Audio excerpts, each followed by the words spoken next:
Dan ciri-ciri anggrek bulan yang subur itu bisa dilihat yang pertama dari akar. Akarnya ini berwarna putih dengan ujung transparan, artinya dia nantinya masih ada pertumbuhan.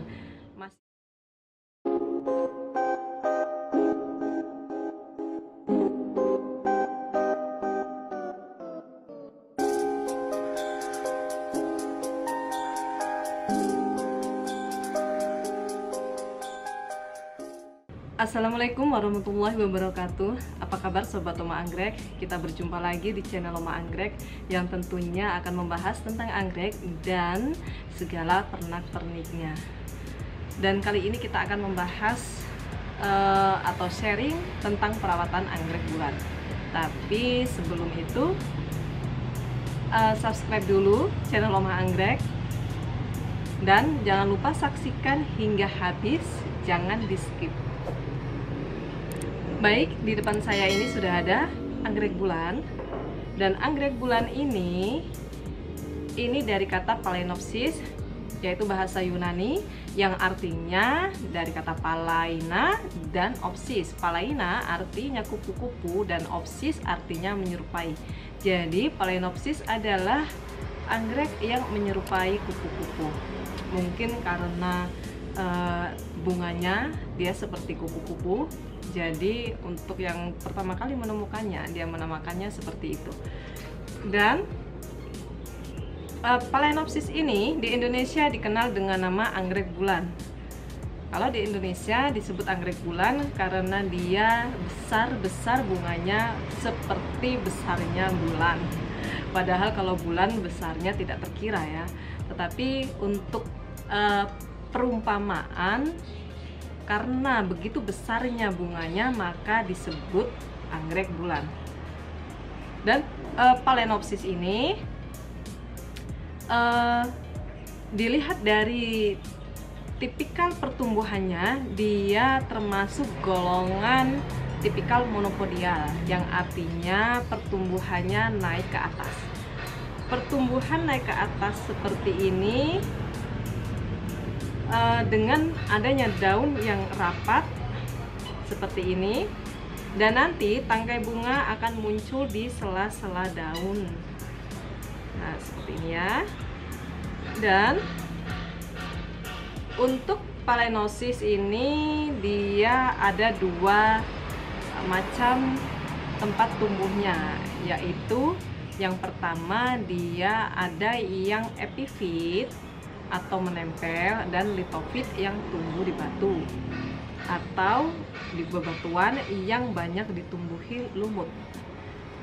Jadi untuk anggrek bulan sendiri dia tidak mempunyai pseudobulb atau perut atau seperti pada anggrek Dendrobium seperti ini.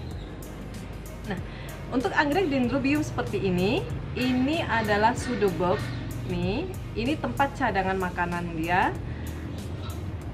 Kalau untuk anggrek dendro ini, jika dia tidak disiram, karena di sini terdapat cadangan makanan dan air, jika dia terlalu lama tidak disiram, maka di pseudobulb sini dia akan mengkerut karena airnya akan diserap dan disebarkan ke seluruh tanaman.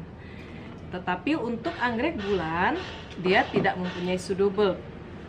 Di manakah penyimpanan airnya dan cadangan makanan ada pada daun. Makanya daun anggrek bulan ini lebar, besar, dan kaku karena di dalamnya dia terdapat banyak makanan, cadangan makanan, dan air. Dan ciri-ciri anggrek bulan yang subur itu bisa dilihat yang pertama dari akar. Akarnya ini berwarna putih dengan ujung transparan, artinya dia nantinya masih ada pertumbuhan, masih aktif. Tetapi kalau dia ujungnya sini, mana ya, tidak ada, ujungnya sini berwarna seperti kering, artinya tidak ada pertumbuhan lagi. Dan bisa dilihat juga dari daun. Untuk anggrek yang sehat, daunnya akan berwarna hijau agak mengkilap. Kadang-kadang ada juga anggrek bulan yang daunnya agak semburat kemerahan. Ada beberapa, jadi tidak berwarna hijau polos seperti ini, tetapi ada semburat kemerahan. Berbeda jika terkena sinar matahari. Jika dia terlalu banyak sinar matahari, bukan kemerahan tetapi akan menguning. Untuk perawatan anggrek bulan atau Phalaenopsis ini yang kita bahas saat ini tentang anggrek bulan hybrid ya, atau anggrek bulan silangan. Karena kebanyakan dari kita memelihara anggrek bulan hybrid. Untuk perawatannya, yang pertama, anggrek bulan ini harus ditempatkan di tempat yang memang sesuai dengan kebutuhannya, sesuai dengan keinginannya, di mana anggrek bulan ini sebaiknya ditempatkan di tempat yang teduh, yang hanya mendapatkan cahaya matahari 15 hingga 30%, atau sebutlah kita menyebutnya 25%. Jika anggrek bulan ini kekurangan cahaya matahari atau kita letakkan di dalam ruangan saja, tidak terkena cahaya matahari sama sekali, maka pertumbuhannya akan abnormal. Abnormal ini maksudnya tidak normal. Maka daunnya ini akan kurus, meninggi, memanjang, kurus, tidak melebar seperti ini, karena dia tidak adanya cahaya matahari. Dan jika terlalu banyak cahaya matahari yang mengenai tanaman ini yang masuk, maka nantinya daunnya akan berwarna kuning dan lemas. Itu jika kebanyakan cahaya matahari. Untuk anggrek bulan, dia tidak membutuhkan cahaya matahari yang tinggi seperti anggrek dendrobium. Kalau anggrek dendrobium, ya, jika dia diletakkan di tempat yang teduh, maka dia hanya akan beranak dan beranak. Tetapi karena kurangnya cahaya matahari untuk berfotosintesis, maka dia tidak mau berbunga. Tetapi kalau untuk anggrek bulan, dia hanya membutuhkan cahaya yang sedikit untuk melakukan fotosintesis.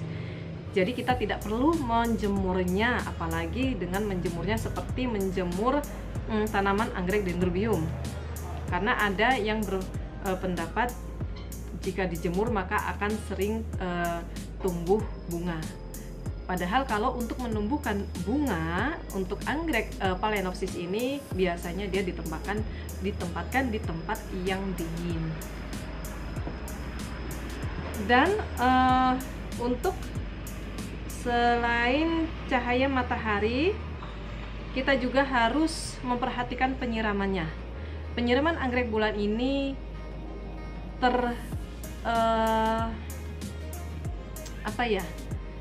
dia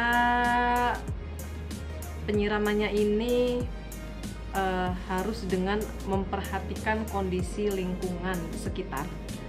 Selain media, anggrek bulan ini harus diperhatikan juga kondisi lingkungan sekitar. Karena untuk penyiraman, jadi ada dua itu yang harus kita perhatikan. Misalnya dia menggunakan moss putih. Biasanya kalau kita membeli dari nursery atau dari kios bunga, itu jika kita bongkar masih ada moss putihnya.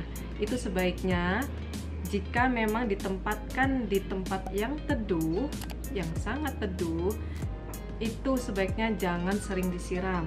Bisa kita siram antara 3, 4, atau 5 hari sekali. Kita lihat kondisi lingkungan sekitar.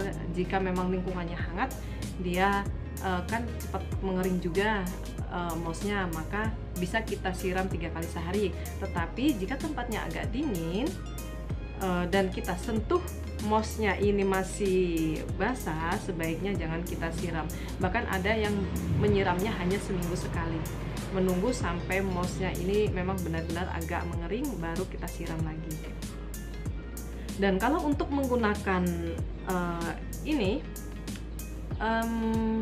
pakis cacah, jika menggunakan pakis cacah bisa disiram sehari sekali. Dan untuk pertumbuhan yang optimal biasanya menggunakan moss putih dan pakis cacah. Tetapi ada juga yang menggunakan media arang. Kalau untuk media arang sebaiknya sering disiram. Pertumbuhan anggrek bulan yang optimal itu tidak hanya bergantung pada air, pada angin, dan pada unsur hara yang ada di media. Tetapi anggrek bulan ini termasuk tanaman yang lahap akan pupuk. Dia menyukai pemupukan yang setiap hari dengan dosis yang kecil. Makanya saya menggunakan ini. Karena di dalamnya sini ini ada kotoran kelelawar, ini organik. Dan anggrek bulan itu menyukai jenis pupuk organik dibandingkan dengan pupuk kimia. Karena pupuk organik ini banyak mengandung asam amino yang dibutuhkan anggrek bulan.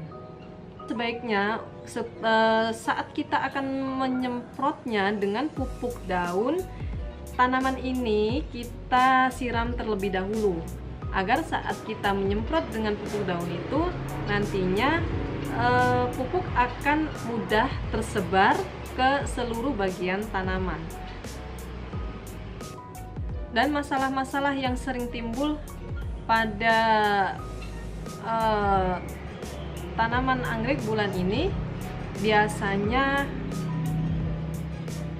terjadi busuk akar, daun ataupun batang yang disebabkan oleh jamur dan bakteri, atau sebaliknya ini daunnya menjadi layu karena dehidrasi. Biasanya banyak yang mengalami dua hal tersebut. Kalau tidak busuk, maka daunnya akan mengkerut, dehidrasi. Karena kalau tidak kebanyakan air, maka kekurangan air. Maka dari itu kita harus memperhatikan sekali penyiraman pada anggrek bulan ini, supaya dia tidak terlalu kebanyakan air atau juga tidak kekurangan air. Oke. Sampai di sini sharing kita mengenai perawatan anggrek bulan. Dan jangan lupa like, komen, dan subscribe, masih ditunggu. Dan jangan lupa juga bunyikan tanda lonceng untuk supaya tidak ketinggalan video terbaru dari Oma Anggrek. Terima kasih. Assalamualaikum warahmatullahi wabarakatuh. Bye bye.